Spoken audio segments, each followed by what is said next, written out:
ਪਾਵਨ ਪਵਿੱਤਰ ਕਲਿਆਣਕਾਰੀ ਸਤਿਗੁਰਾਂ ਦਾ ਇਤਿਹਾਸ।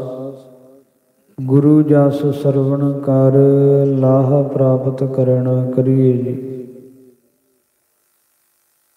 ਸੋ ਕੱਲ ਦੇ ਦੀਵਾਨਾਂ ਅੰਦਰ ਆਪ ਗੁਰਸਿੱਖ ਸੰਗਤਾਂ ਪ੍ਰਸੰਗ ਸਰਵਣ ਕੀਤਾ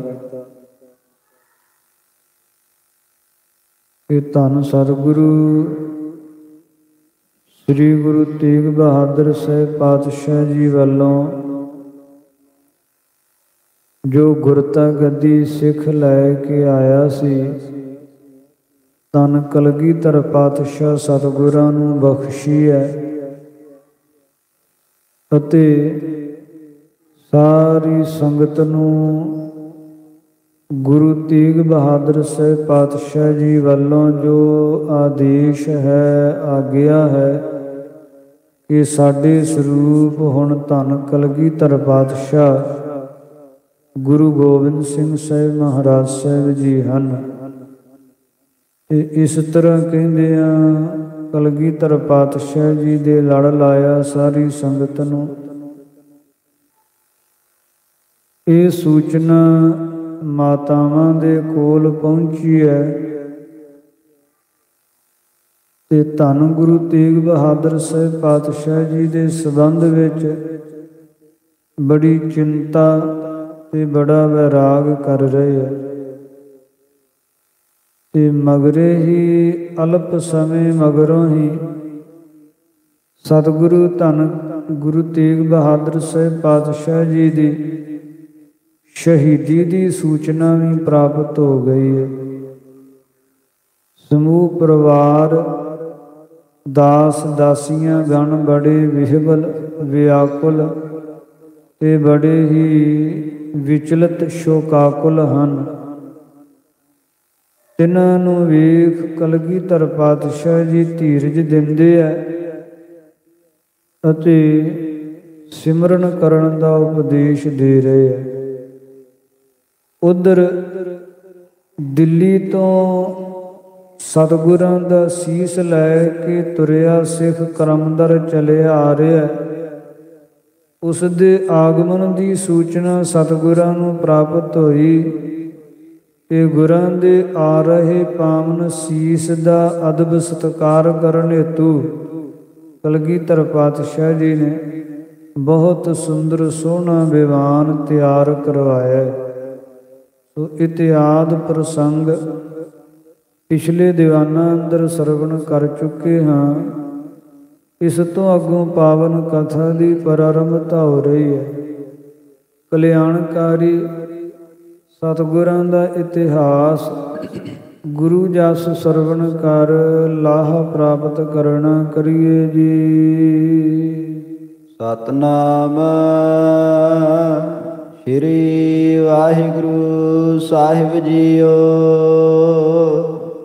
ਦੋਹਰਾ ਗੁਜਰੀ ਜੋਤਾ ਸ਼੍ਰੀ ਨਾਨਕੀ। ਮਾਤਾ ਗੁਜਰੀ ਜੀ ਦੇ ਸਹਿਤ ਧੰਨ ਮਾਤਾ ਨਾਨਕੀ ਜੀ। ਤਿਨ ਢੇਗਾ ਸਤਿਗੁਰ ਜਾਏ। ਤਿਨਾਂ ਦੇ ਕੋਲ ਮਾਤਾ ਜੀ ਤੇ ਦਾਦੀ ਮਾਤਾ ਜੀ ਦੇ ਕੋਲ ਕਲਗੀਧਰ ਪਾਤਸ਼ਾਹ ਸਤਿਗੁਰੂ ਜੀ ਗਏ ਹੈ। ਏਤ ਸੰਸਕਾਰ ਹੈ ਗੁਰੂ ਸਿਰ। ਤੇ ਪੁੱਛਦੇ ਹੈ ਮਾਤਾ ਸ਼੍ਰੀ ਜੀ, ਪਿਤਾ ਗੁਰੂ ਜੀ ਦਾ ਆ ਰਿਹਾ ਪਾਵਨ ਜੋ ਸੀਸ ਹੈ, ਉਸ ਸੀਸ ਦਾ ਅੰਤਮ ਦਾ ਸੰਸਕਾਰ ਕਿੱਥੇ ਕਰਨਾ ਹੈ? ਬੂਝਿਓ ਜਿਮ ਬਨ ਆਏ। ਬੂਝਿਓ ਕਹੀਏ ਪੁੱਛਿਆ ਹੈ ਕਿ ਮਾਤਾ ਸ਼੍ਰੀ ਜੀ ਦੱਸਣਾ ਕਰੋ, ਜਿਵੇਂ ਵੀ ਬਣ ਆਉਂਦੀ ਹੈ ਆਦੇਸ਼ ਦਿਓ ਕਿ ਪਿਤਾ ਗੁਰੂ ਜੀ ਦੇ ਪਾਵਨ ਸੀਸ ਦਾ ਜੋ ਅੰਤਮ ਦਾਹ ਸੰਸਕਾਰ ਉਹ ਕਿੱਥੇ ਕਰਨਾ ਹੈ? ਸਵਈਆ ਬ੍ਰਿੰਦ ਮਸੰਦ ਕਹਿਓ ਕਰ ਬੰਦ। ਕਿਉਂਕਿ ਬਹੁਤ ਮਸੰਦ ਹੱਥ ਜੋੜ ਕੇ ਕਹਿ ਰਹੇ ਹੈ, ਗੁਰੂ ਹਰਿ ਗੋਬਿੰਦ ਜੀ ਸਸਕਾਰੇ। ਜਦੋਂ ਦੇ ਮੀਰੀ ਪੀਰੀ ਦੇ ਮਾਲਕ ਧੰਨ ਗੁਰੂ ਸ੍ਰੀ ਗੁਰੂ ਹਰਗੋਬਿੰਦ ਸਾਹਿਬ ਪਾਤਸ਼ਾਹ ਜੀ ਦਾ ਪਰਲੋਕ ਗਮਨ ਉਪਰੰਤ ਪਾਵਨ ਸਰੀਰ ਸ੍ਰੀ ਕੀਰਤਪੁਰ ਸਾਹਿਬ ਨਗਰੀ ਦੇ ਵਿੱਚ ਅੰਤਮ ਦਾਹ ਸੰਸਕਾਰ ਕੀਤਾ ਸੀ। ਸਤਿਗੁਰਾਂ ਦੇ ਪਾਵਨ ਸਰੀਰ ਦਾ ਦਾਹ ਸੰਸਕਾਰ ਕਰਨ ਉਪਰੰਤ ਤਾਂ ਦਿਨ ਦੇ ਗਨ ਸੋਢਿਨ ਬੰਸ। ਜਦੋਂ ਦੇ ਗੁਰੂ ਹਰਗੋਬਿੰਦ ਸਾਹਿਬ ਜੀ ਦੇ ਪਾਵਨ ਸਰੀਰ ਦਾ ਦਾਹ ਸੰਸਕਾਰ ਕੀਰਤਪੁਰ ਸਾਹਿਬ ਨਗਰੀ ਹੋਇਆ, ਤਦੋਂ ਤੋਂ ਹੀ ਸੋਢੀਆਂ ਦੇ ਜਿੰਨੇ ਵੀ ਵੰਸ਼ਜ ਸੰਸਾਰ ਤੋਂ ਅਕਾਲ ਚਲਾਣਾ ਕਰਦੇ, ਸਭੈ ਪੁਰ ਕੀਰਤ ਕੇਰ ਮਝਾਰੇ। ਉਹਨਾਂ ਸਾਰਿਆਂ ਦੇ ਹੀ ਜਿਹੜੇ ਦੇਹੁਰੇ ਆਏ, ਉਹਨਾਂ ਸਾਰਿਆਂ ਦੇ ਹੀ ਅੰਤਮ ਦਾਹ ਸੰਸਕਾਰ ਕੀਰਤਪੁਰ ਸਾਹਿਬ ਨਗਰੀ ਵਿੱਚ ਹੀ ਹੁੰਦੇ ਰਹੇ ਹੈ। ਜਿਉ ਮਰਜ਼ੀ ਅਬਰਾਵਰ ਕੀ। ਉਹ ਮਾਤਾ ਜੀ ਮਸੰਦ ਤੇ ਇਸ ਤਰ੍ਹਾਂ ਕਹਿੰਦੇ ਆ ਕਿ ਮਰਜ਼ਾਦਾ ਅਨੁਸਾਰ ਤੇ ਸੋਢੀ ਸਾਰਿਆਂ ਦੇ ਹੀ ਸਰੀਰਾਂ ਦਾ ਦਾਹ ਸੰਸਕਾਰ ਕੀਰਤਪੁਰ ਸਾਹਿਬ ਨਗਰੀ ਵਿੱਚ ਹੀ ਹੋ ਰਿਹਾ ਹੈ। ਅੱਗੋਂ ਜਿਵੇਂ ਆਪ ਜੀ ਦੀ ਮਰਜ਼ੀ ਕਹੀਏ ਇੱਛਾ ਹੈ, ਕਰੀਏ ਤਿਮ ਆਸ਼ੇ ਬੁੱਧ ਵਿਚਾਰੇ। ਬੁੱਧੀ ਦੁਆਰਾ ਵਿਚਾਰ ਕਰਕੇ ਜੋ ਵੀ ਕਰੋਗੇ ਉਹ ਅੱਛਾ ਨਾਮ ਚੰਗਾ ਤੇ ਸ੍ਰੇਸ਼ਟ ਹੀ ਹੋਵੇਗਾ। ਸੋ ਮਾਤਾ ਸ਼੍ਰੀ ਜੀ ਸਿੱਖਾਂ ਦੇ ਮਸੰਦਾਂ ਦੇ ਬਚਨ ਹੈ। ਸੋ ਤੁਸੀਂ ਦੱਸਣਾ ਕਰੋ ਕਿ ਸਤਿਗੁਰਾਂ ਦੇ ਪਾਵਨ ਸੀਸ ਦਾ ਦਾਹ ਸੰਸਕਾਰ ਕਿੱਥੇ ਕਰਨਾ ਚਾਹੀਦਾ ਹੈ। ਸ਼੍ਰੀ ਗੁਜਰੀ ਸੁਨ ਕੈ ਤਿਨ ਤੇ। ਜਿਸ ਵੇਲੇ ਸਤਿਗੁਰਾਂ ਦੇ ਮੁਖੋਂ ਮਾਤਾ ਗੁਜਰੀ ਜੀ ਨੇ ਸੁਣਿਆ, ਨਹਿ ਮਾਨਤ ਭੀ ਮੁਖ ਬਾਕ ਉਚਾਰੇ। ਤੇ ਮਾਤਾ ਜੀ ਕੀਰਤਪੁਰ ਸਾਹਿਬ ਨਗਰੀ ਵਿੱਚ ਦਾਹ ਸੰਸਕਾਰ ਕਰਨ ਤੋਂ ਨਾ ਮੰਨਦਿਆਂ ਹੋਇਆ ਇਸ ਤਰ੍ਹਾਂ ਕਹਿਣ ਲੱਗੇ, ਔਰਨ ਕੋ ਨਾ ਰਚਿਓ ਪੁਰ ਕੋ। ਇਹ ਪੁੱਤਰ ਔਰਨ ਕਹੀਏ ਹੋਰ ਕਿਸੇ ਸੋਢੀ ਨੇ ਕੋਈ ਆਪਣਾ ਨਗਰ ਨਹੀਂ ਸੀ ਰਚਿਆ। ਹੋਰ ਕਿਸੇ ਸੋਢੀ ਨੇ ਕੋਈ ਆਪਣਾ ਨਗਰ ਨਹੀਂ ਸੀ ਵਸਾਇਆ। ਇਸ ਕਾਰਨ ਤੇ ਤਹ ਲੈ ਸਸਕਾਰੇ। ਇਹੀ ਕਾਰਨ ਹੈ ਕਿ ਸਾਰਿਆਂ ਸੋਢੀਆਂ ਦਾ ਅੰਤਮ ਦਾਹ ਸੰਸਕਾਰ ਕੀਰਤਪੁਰ ਸਾਹਿਬ ਨਗਰੀ ਵਿੱਚ ਹੀ ਹੁੰਦਾ ਰਿਹਾ ਹੈ। ਇਹ ਜਿਸ ਕਾਲ ਲਈ ਗੁਰਤਾ। ਤੇ ਇਹਨਾਂ ਨੇ ਤੁਹਾਡੇ ਪਿਤਾ ਗੁਰੂ ਜੀ ਨੇ ਜਦੋਂ ਦੀ ਗੁਰਤਾ ਗੱਦੀ ਇਹਨਾਂ ਨੂੰ ਪ੍ਰਾਪਤ ਹੋਈ, ਜਦੋਂ ਤੋਂ ਦਿੱਲੀ ਤੋਂ ਗੁਰਤਾ ਗੱਦੀ ਸ੍ਰੀ ਬਕਾਲਾ ਨਗਰੀ ਵਿੱਚ ਆਈ, ਤਾਜ ਪੂਰਬ ਬਾਸ ਉਠੇ ਉਰ ਧਾਰੇ। ਉਦੋਂ ਤੋਂ ਹੀ ਤੁਹਾਡੇ ਪਿਤਾ ਜੀ ਜਿੱਥੇ ਪਹਿਲੋਂ ਵਾਸ ਕਰਦੇ ਸੀ ਬਕਾਲਾ ਨਗਰੀ ਵਿੱਚੋਂ ਉੱਠ ਪਏ ਐ, ਬਕਾਲਾ ਨਗਰੀ ਦੇ ਵਿੱਚੋਂ ਚੱਲ ਪਏ ਐ। ਇਹ ਆਪਣੇ ਔਰ ਹਿਰਦੇ ਅੰਦਰ ਧਾਰਨ ਕਰਕੇ, ਇਹ ਗੱਲ ਹਿਰਦੇ ਅੰਦਰ ਵਿਚਾਰ ਕੇ, ਈਰਖਾ ਧਾਰ ਸ਼ਰੀਕ ਰਹਿ ਇਹ। ਇਹ ਜਿਹੜੇ ਸ਼ਰੀਕ ਹੈ ਧੀਰਮਲ ਆਦ, ਇਹ ਈਰਖਾ ਧਾਰਨ ਪਏ ਕਰ ਰਹੇ, ਈਰਖਾ ਕਰਦੇ ਐ। ਇਹ ਨੀਕ ਨਹੀਂ ਪਰ ਹੈ ਵਿਚਰਾਰੇ। ਇਹ ਚੰਗੀ ਗੱਲ ਨਹੀਂ ਹੈ ਕਿ ਗੁਰੂ ਕੁਲ ਦੇ ਵਿੱਚ, ਗੁਰੂ ਕੁਲ ਦੇ ਸਾਹਿਬਜ਼ਾਦਿਆਂ ਵਿੱਚ ਆਪਸੀ ਰਾਰ ਹੋਵੇ, ਆਪਸੀ ਝਗੜਾ ਹੋਵੇ। ਇਹ ਗੱਲ ਉਚਿਤ ਨਹੀਂ ਹੈ। ਸ਼ਾਂਤ ਸਰੂਪ ਅਨੂਪ ਸਦਾ ਏਤ। ਤੋ ਤੁਹਾਡੇ ਪਿਤਾ ਜੀ ਹਮੇਸ਼ਾ ਹੀ ਸ਼ਾਂਤ ਸਰੂਪ, ਉਪਮਾ ਤੋਂ ਰਹਿਤ ਤੇ ਆਨੰਦ ਵਿੱਚ ਮਗਨ ਰਹਿੰਦੇ ਸਨ। ਆਵਤ ਭੇ ਸ਼ੁਭ ਥਾਨ ਨਿਹਾਰੇ। ਤੇ ਜੋ ਬਕਾਲਾ ਨਗਰੀ ਤੋਂ ਚੱਲੇ ਆ, ਅੰਮ੍ਰਿਤਸਰ ਸਾਹਿਬ ਨੂੰ ਵੀ ਗਏ, ਉਥੋਂ ਫਿਰ ਵਾਪਸ ਆਏ ਤੇ ਮਾਰਗ ਦੇ ਵਿੱਚ ਅਨੇਕ ਸਥਾਨਾਂ ਤੇ ਹੁੰਦਿਆਂ ਹੋਇਆਂ ਕੀਰਤਪੁਰ ਸਾਹਿਬ ਨਗਰੀ ਗਏ। ਕੀਰਤਪੁਰ ਸਾਹਿਬ ਨਗਰੀ ਤੋਂ ਪ੍ਰੰਤ ਫਿਰ ਵੱਖਰਾ ਆਪਣਾ ਇਹ ਨਗਰ ਵਸਾਉਣ ਵਾਸਤੇ ਇਹ ਸਥਾਨ ਤੁਹਾਡੇ ਪਿਤਾ ਜੀ ਨੇ ਖਰੀਦਿਆ। ਬ੍ਰਿੰਦ ਦਇਓ ਧਨ ਮੋਲ ਲਈ ਧਰ। ਬਹੁਤ ਧਨ ਦਿੱਤਾ। ਜਿਹੜਾ ਕਹਿਲੂਰ ਨਰੇਸ਼ ਸੀ, ਉਸ ਰਾਜੇ ਨੂੰ ਬਹੁਤ ਧਨ ਦਿੱਤਾ। ਤੇ ਜਿਹੜੀ ਇਹ ਜਰ ਕਹੀਏ ਜ਼ਮੀਨ ਹੈ ਸ੍ਰੀ ਅਨੰਦਪੁਰ ਸਾਹਿਬ ਨਗਰੀ ਦੀ, ਇਹ ਸਾਰੀ ਜ਼ਮੀਨ ਤੁਹਾਡੇ ਪਿਤਾ ਜੀ ਨੇ ਖਰੀਦੀ। ਔਰ ਉਪਾਏ ਕਰੇ ਸਭ ਭਾਂਤੀ। ਹੋਰ ਵੀ ਸਭ ਤਰ੍ਹਾਂ ਦੇ ਨਾਲ ਉਪਾਅ ਕੀਤੇ, ਹਰ ਤਰ੍ਹਾਂ ਦੇ ਨਾਲ ਯਤਨ ਕੀਤੇ। ਆਨੰਦ ਦਾ ਭਿਖ ਥਾਨ ਮਹਾਨ।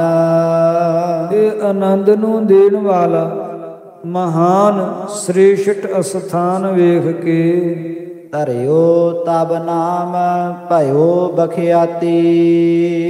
ਇਹ ਨਗਰ ਦੀ ਨੀਂਹ ਰੱਖੀ, ਇਹ ਨਗਰ ਵਸਾਇਆ ਤੇ ਬਖਿਆਤ ਪ੍ਰਗਟੀ, ਜਿਸ ਦਾ ਨਾਮ ਸ੍ਰੀ ਅਨੰਦਪੁਰ ਸਾਹਿਬ ਨਗਰੀ ਵਿਦਿਤ ਹੋਇਆ, ਪ੍ਰਗਟ ਹੋਇਆ। ਆਨ ਕਰੋ ਸੰਸਕਾਰ ਇਹਾਂ। ਇਸ ਵਾਸਤੇ ਤੁਹਾਡੇ ਪਿਤਾ ਜੀ ਦਾ ਆਪਣਾ ਵਸਾਇਆ ਇਹ ਨਗਰ ਹੈ ਤੇ ਆਪਣੇ ਪਿਤਾ ਜੀ ਦੇ ਪਾਵਨ ਸੀਸ ਦਾ ਅੰਤਮ ਦਾਹ ਸੰਸਕਾਰ ਇਸ ਨਗਰੀ ਵਿੱਚ ਸ੍ਰੀ ਅਨੰਦਪੁਰ ਸਾਹਿਬ ਨਗਰੀ ਵਿੱਚ ਹੀ ਲਿਆ ਕੇ ਕਰੋ। ਬਿਰਦਾ ਤਿਨ ਮਾਤ ਵੱਡੀ ਬਿਲ ਲਾਤੀ। ਤਿਨਾਂ ਦੇ ਮਾਤਾ ਜੀ, ਮਾਤਾ ਨਾਨਕੀ ਜੀ, ਜਿਨ੍ਹਾਂ ਦੀ ਬਿਰਧਾ ਅਵਸਥਾ ਹੋ ਚੁੱਕੀ ਹੈ ਤੇ ਪੁੱਤਰ ਵਾਸਤੇ ਬੜਾ ਵਿਹਵਲ ਤੇ ਵਿਆਕੁਲ ਹੈ। ਸੁੰਦਰ ਸ਼੍ਰੀ ਮੁਖ ਕਉ ਦਰਸੈ। ਸੁੰਦਰ ਅਤੇ ਸ੍ਰੀ ਸੁਭਾਏਮਾਨ ਮੁਖਾਰਬਿੰਦ ਨੂੰ ਮਾਤਾ ਜੀ ਵੇਖ ਲੈਣਗੇ। ਸਤਿਗੁਰਾਂ ਦਾ ਸੀਸ ਅਨੰਦਪੁਰ ਸਾਹਿਬ ਨਗਰੀ ਲਿਆਓ ਤਾਂ ਕਿ ਮਾਤਾ ਜੀ ਵੀ ਆਪਣੇ ਪੁੱਤਰ ਦਾ ਮੁਖ ਵੇਖ ਲੈਣ। ਸਭ ਤੇ ਸ਼ੁਭ ਜਾਨਹੁ ਹੈ ਇਹ ਬਾਤੀ। ਇਹ ਗੱਲ ਸਾਰਿਆਂ ਨਾਲੋਂ ਸ੍ਰੇਸ਼ਟ ਹੈ।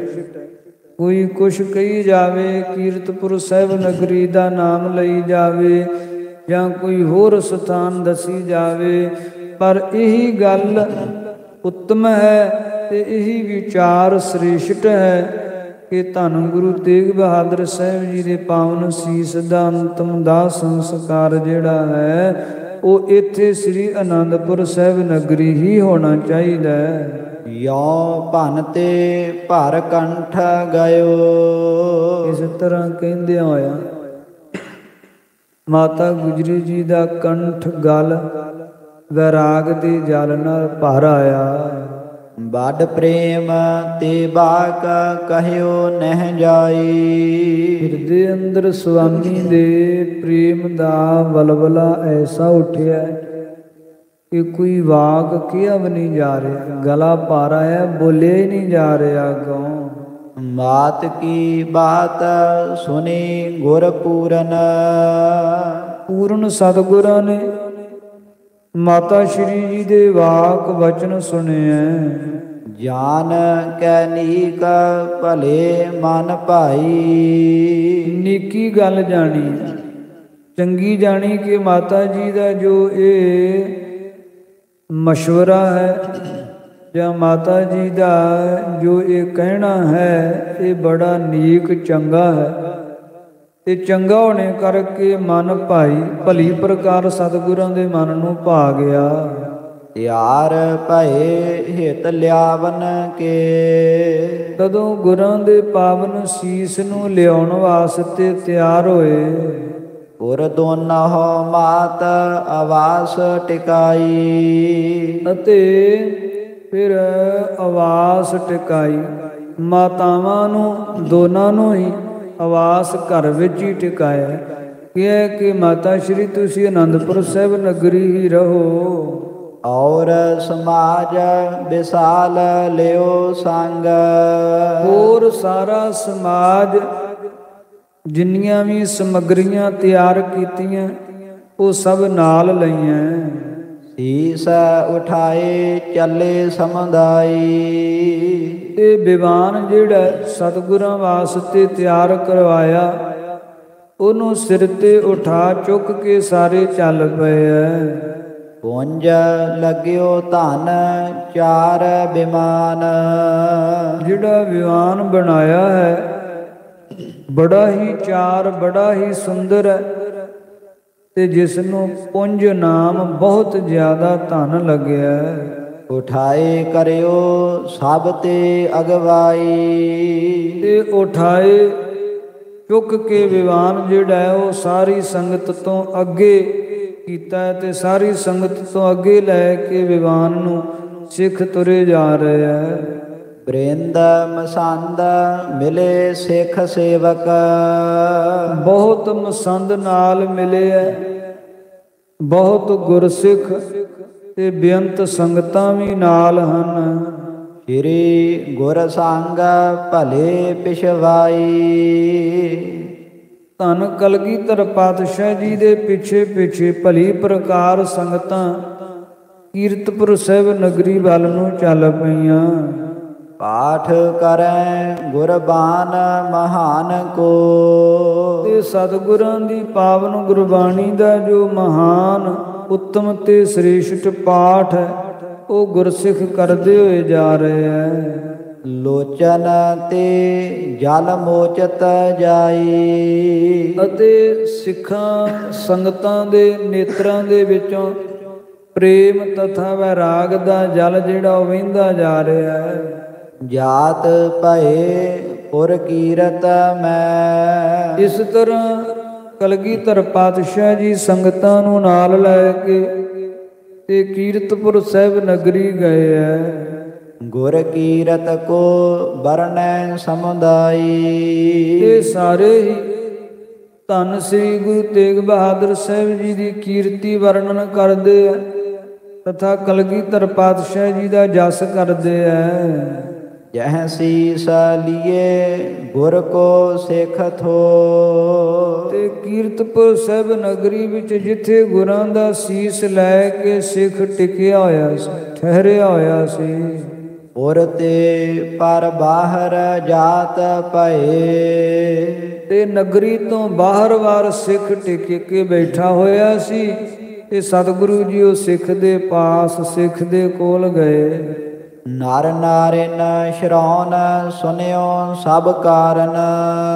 ਤੇ ਜਦੋਂ ਨਰ ਨਾਰਨ ਮਨੁੱਖ ਇਸਤਰੀਆਂ ਤਥਾ ਸਮੂਹ ਸੰਗਤ ਨੇ ਕਲਗੀ ਧੰਨ ਗੁਰੂ ਤੇਗ ਬਹਾਦਰ ਸਾਹਿਬ ਪਾਤਸ਼ਾਹ ਜੀ ਦੇ ਸੱਚਖੰਡ ਗਮਨ ਦਾ ਤੇ ਗੁਰਾਂ ਦੇ ਸੀਸ ਦਾ ਕੀਰਤਪੁਰ ਸਾਹਿਬ ਨਗਰੀ ਆਉਣਾ ਸੁਣਿਆ।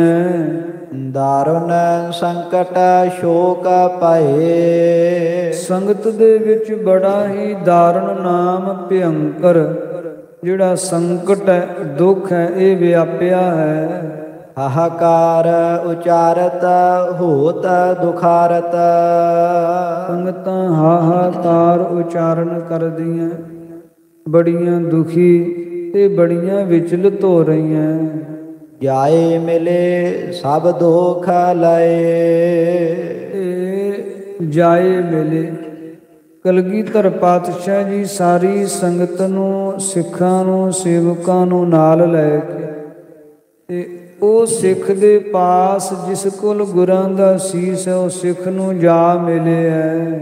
ਤਤਕਾਲ ਬਿਮਾਨ ਕੇ ਬੀਚ ਟਿਕਾਏ। ਤੇ ਤਤਕਾਲ ਬੜੀ ਸ਼ੀਘਰਤਾ ਦੇ ਨਾਲ ਗੁਰਾਂ ਦਾ ਸੀਸ ਸੋਹਣੇ ਸੁੰਦਰ ਦੀਵਾਨ ਵਿੱਚ ਟਿਕਾਇਆ, ਬੜੇ ਅਦਬ ਨਾਲ ਬੜੇ ਸਤਿਕਾਰ ਨਾਲ ਸੀਸ ਰੱਖਿਆ।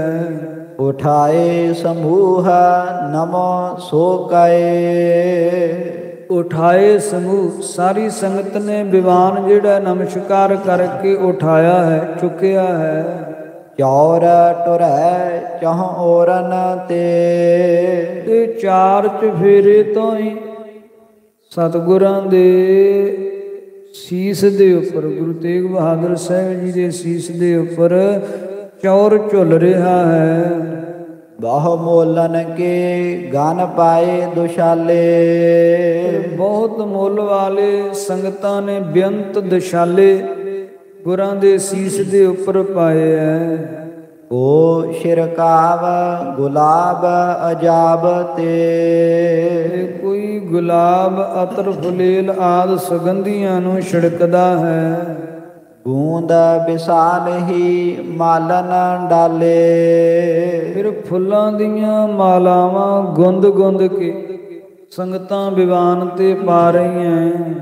ਪੁੰਜ ਸੁਗੰਧਨ ਸੀਂਚਤ ਹੈ। ਫਿਰ ਬਹੁਤ ਸੁਗੰਧੀ ਜਿਹੜੀ ਉਹ ਸੀਂਚਤ ਨਾਮੇ ਛਿੜਕਦੇ ਐ ਸਿੱਖ। ਮਹਿਕਾਰ ਉਠਿਓ ਇਮ ਅਗਰ ਚਾਲੇ। ਇਸ ਤਰ੍ਹਾਂ ਬੜੀ ਮਹਿਕਾਰ ਉੱਠੀ ਹੈ, ਅਤਰ ਫੁਲੇਲ ਸੁਗੰਧੀਆਂ ਛਿੜਕੀਆਂ ਗਈਆਂ, ਫੁੱਲਾਂ ਦੀਆਂ ਮਾਲਾਵਾਂ ਪਰੋ ਕੇ ਦੀਵਾਨ ਨੂੰ ਪਾਈਆਂ ਗਈਆਂ, ਬਹੁਤ ਸੁਗੰਧੀ ਫੈਲ ਗਈ ਹੈ। ਤੇ ਸਤਿਗੁਰਾਂ ਦਾ ਪਾਵਨ ਸੀਸ ਲੈ ਕੇ ਤੇ ਅਨੰਦਪੁਰ ਸਾਹਿਬ ਨਗਰੀ ਨੂੰ ਚੱਲ ਪਏ ਹੈ। ਗਾਵਤ ਰਾਗਨ ਸ਼੍ਰੀ ਗੁਰਬਾਕਨ। ਤੇ ਰਾਗੀ ਸਿੱਖ ਜਿਹੜੇ ਆ ਉਹ ਗੁਰਬਾਣੀ ਨੂੰ ਰਾਗਾਂ ਵਿੱਚ ਕੀਰਤਨ ਵਿੱਚ ਪਾ ਕੇ ਗਾਇਨ ਕਰਦੇ ਐ। ਬ੍ਰਿੰਦ ਮਿਰਦੰਗ ਰਬਾਬਨ ਨਾਲੇ। ਬਹੁਤ ਮਿਰਦੰਗਾਂ ਵੱਜਦੀਆਂ, ਇਸੇ ਪ੍ਰਕਾਰ ਰਬਾਬਾਂ ਵੱਜਦੀਆਂ ਹਨ। ਬੜੇ ਨਾਨਾ ਤਰ੍ਹਾਂ ਦੇ ਵਾਜੇ ਵਜਾ ਰਹੇ ਐ ਸੇਵਕ। ਮਾਰੂ ਮਿਲੇ ਵਡਹੰਸ ਕੀ ਗਾਵਤ। ਫਿਰ ਮਾਰੂ ਰਾਗ ਗਾ ਰਹੇ ਐ ਤੇ ਮਾਰੂ ਦੇ ਵਿੱਚ ਮਿਲਾ ਕੇ ਵਡਹੰਸ ਰਾਗ ਜਿਹੜਾ ਹੈ ਰਾਗਮਈ ਇਹ ਵੀ ਗਾ ਰਹੇ ਐ। ਲਾਵਤ ਪੌੜੀ ਥਿਰੰਤ ਅਗਾਰੀ। ਅਤੇ ਫਿਰ ਪੌੜੀ ਅੱਗੇ ਖਲੋ ਕੇ ਲਾਉਂਦੇ ਐ। ਸ਼ਬਦ ਜਿਹੜੇ ਐ ਉਹਨਾਂ ਨੂੰ ਕੀਰਤਨ ਵਿੱਚ ਪਾ ਕੇ ਗਾਇਨ ਕਰਦੇ ਐ। ਤੇ ਜਿਹੜੀ ਪੌੜੀ ਆਉਂਦੀ ਹੈ ਉਹਨੂੰ ਸਨਮੁਖ ਗੁਰਾਂ ਦੇ ਸੀਸ ਦੇ ਖਲੋ ਕੇ ਸਿੱਖ ਉਚਾਰਨ ਕਰਦੇ ਹਨ। ਲੈ ਧਨ ਕੋ ਗਮਨੈ ਪੁਰ ਪੰਥ। ਤੇ ਧਨ ਲੈ ਕੇ ਸ੍ਰੀ ਅਨੰਦਪੁਰ ਸਾਹਿਬ ਨਗਰੀ ਵੱਲ ਨੂੰ ਗੁਰਾਂ ਦਾ ਸੀਸ ਦੀਵਾਨ ਵਿੱਚ ਰੱਖ ਕੇ ਕਲਗੀਧਰ ਪਾਤਸ਼ਾਹ ਚੱਲ ਪਏ ਐ। ਵਿਮਾਨ ਕੇ ਉਪਰ ਕੋ ਪੁਨ ਡਾਰੀ। ਤੇ ਜਿਹੜਾ ਧਨ ਲੈ ਕੇ ਚੱਲੇ ਐ ਉਹ ਧਨ ਦੀਵਾਨ ਦੇ ਉੱਤੋਂ ਦੀ ਸੁੱਟਦੇ ਆ। ਦੀਵਾਨ ਦੇ ਉੱਤੋਂ ਦੀ ਧਨ ਦੀ ਵਰਖਾ ਕਰਦੇ ਜਾ ਰਹੇ ਐ। ਕੰਚਨ ਫੂਲ ਸੋ ਲਾਜ ਬਿਖੇਰੈ। ਅਤੇ ਕੰਚਨ ਫੂਲ ਸੋਨੇ ਦੇ ਬਣੇ ਹੋਏ ਜਿਹੜੇ ਫੁੱਲ ਐ ਉਹਨਾਂ ਦੀ ਵਰਖਾ ਕਰ ਰਹੇ ਆ ਕਲਗੀਧਰ ਪਾਤਸ਼ਾਹ ਜੀ। ਅਥਵਾ ਧਨ ਰੋਕੜੀ ਮਾਇਆ ਜਿਹੜੀ ਹੈ ਉਹਦੀ ਵਰਖਾ ਪਏ ਕਰ ਰਹੇ ਐ। ਹੇਰਤ ਸ਼ੋਕ ਕਰੈ ਨਰ ਨਾਰੀ। ਵੇਖ ਵੇਖ ਕੇ ਗੁਰੂ ਤੇਗ ਬਹਾਦਰ ਸਾਹਿਬ ਪਾਤਸ਼ਾਹ ਜੀ ਦਾ ਸੀਸ ਤੇ ਸੰਗਤਾਂ ਜਿਹੜੀਆਂ ਉਹ ਬੜੀਆਂ ਵਿਆਕੁਲ ਹੋ ਰਹੀਆਂ ਹਨ, ਬੜੀਆਂ ਵਿਹਵਲ ਤੇ ਦੁਖੀ ਹੋ ਰਹੀਆਂ। ਕੀਤਕ ਸੇਵਕ ਲੈ ਧਨ ਕੋ ਗਾਨ। ਕਈ ਸੇਵਕ ਜਿਹੜੇ ਆ ਉਹ ਬਹੁਤ ਜ਼ਿਆਦਾ ਧਨ ਪ੍ਰਾਪਤ ਕਰਕੇ ਕੈ ਬਰਖਾ ਬਹੁ ਮੂਠਨ ਡਾਰੀ। ਫਿਰ ਮੁੱਠਾਂ ਧਨ ਦੀਆਂ ਭਰ ਭਰ ਕੇ ਬਹੁਤ ਵਰਖਾ ਕਰਦੇ ਐ। ਮੰਦ ਹੀ ਮੰਦ ਆਨੰਦਪੁਰੇ ਕਹੋ।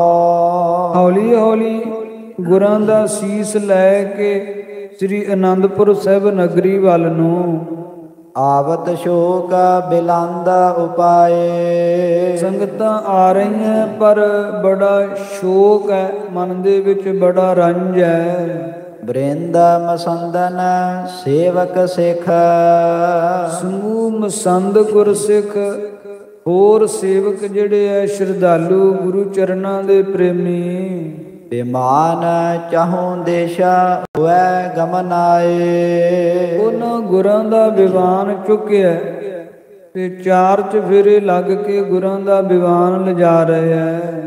ਸੰਖਨ ਸ਼ੋਰ ਸਾ ਜ਼ੋਰ ਕਰੈ। ਫਿਰ ਸੰਖ ਪੂਰੇ ਜਾ ਰਹੇ ਐ ਤੇ ਸੰਖਾਂ ਨੂੰ ਜ਼ੋਰ ਦੇ ਨਾਲ ਜਦੋਂ ਪੂਰਦੇ ਐ ਤੇ ਸੰਖਾਂ ਦੀ ਵੀ ਧਵਨੀ ਆਵਾਜ਼ ਬੜੀ ਵੱਡੀ ਆਉਂਦੀ ਹੈ। ਤੁਰਕੇਸ਼ਵਰ ਸਰਾਪਹਿ ਗਾਰ ਅਲਾਏ। ਗੁਰੂ ਦੀ ਮਹਿਮਾ ਕਰਦੀਆਂ ਸੰਗਤਾਂ ਤੇ ਔਰੰਗਜ਼ੇਬ ਦੀ ਨਿੰਦਾ, ਔਰੰਗਜ਼ੇਬ ਦੇ ਪ੍ਰਤੀ ਘ੍ਰਿਣਾ ਉਤਪੰਨ ਕਰਦੀਆਂ। ਸਾਗਰ ਖਾਰ ਪਰੀ ਜਰ ਜਾਏ। ਇਹ ਸੰਗਤਾਂ ਕਹਿੰਦੀਆਂ ਕਿ ਨਰੰਗੇ ਦੀ ਜਿਹੜੀ ਤਥਾ ਚੁਗੱਤਿਆਂ ਦੇ ਤੇਜ ਦੀ ਜੜ ਜਿਹੜੀ ਹੈ ਹੁਣ ਖਾਰੇ ਸਮੁੰਦਰ 'ਚ ਜਾ ਪਈ ਹੈ, ਗਲ ਜਾਵੇਗੀ, ਅਰਥਾਤ ਇਹਨਾਂ ਦਾ ਤੇਜ ਨਾਸ ਹੋ ਜਾਵੇਗਾ।